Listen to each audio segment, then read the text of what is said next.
আসসালামু আলাইকুম দর্শক ভাই বোনেরা, যে যেখান থেকে দেখছেন আপনাদের সবাইকে আন্তরিক সালাম ও শুভেচ্ছা। আজকে আমি আপনাদের দেখাবো যে দক্ষিণবঙ্গে যেটাকে বলা হয় হোয়াইট গোল্ড নামে পরিচিত সাদা স্বর্ণ, সে সাদা স্বর্ণটাকে কীভাবে আসলে এরা উৎপাদন করে এবং কিভাবে সেটাকে আপনার অর্থনৈতিক রূপ পায় সেটা আমি আপনাদের বাস্তবে দেখাবো। পিন সাইজের যে মাছটা, সেটা মনে করেন আসলে চোখে দেখতে গেলে খুবই মিল। এই যে এরকম সাইজের, এই যে আমার হাতে খেয়াল করেন, এই যে এরকম পিন সাইজের মাছগুলো ছাড়ে তারা।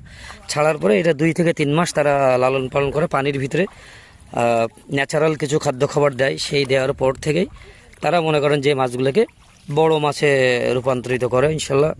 তো আজকে দেখাবো সেই সাদা স্বর্ণ যে জিনিসটা, সেটা বাস্তবে যেভাবে বড় আকারে রূপ নেয় সেটাই দেখাবো। একটা পিন সাইজের মাছ থেকে যেটা আপনার 100 গ্রাম 150 গ্রাম এরকম ওজন হয়, সেটা আমি আপনাদেরকে আজকে দেখানোর চেষ্টা করতেছি।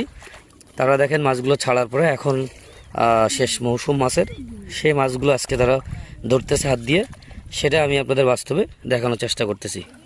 এই যে যেটাই আপনাদেরকে একটুকে দেখানোর চেষ্টা করে দেখেন, এটা এতটাই বিপজ্জনক যে পা দিয়ে দেখেন কামড় দিচ্ছে। এই যে এই সেই স্বর্ণালী স্বর্ণ একদম, এটা সেই পিন সাইজের মাছ থেকে আজকে সেটা বাস্তবে এত বড় মাছ হয়েছে। তো আপনাদের যদি ভিডিওটা ভালো লাগে সবাই লাইক অ্যান্ড শেয়ার করবেন, আর এটাই আপনাদের দেখানোর জন্য আমি চেষ্টা করতেছিলাম।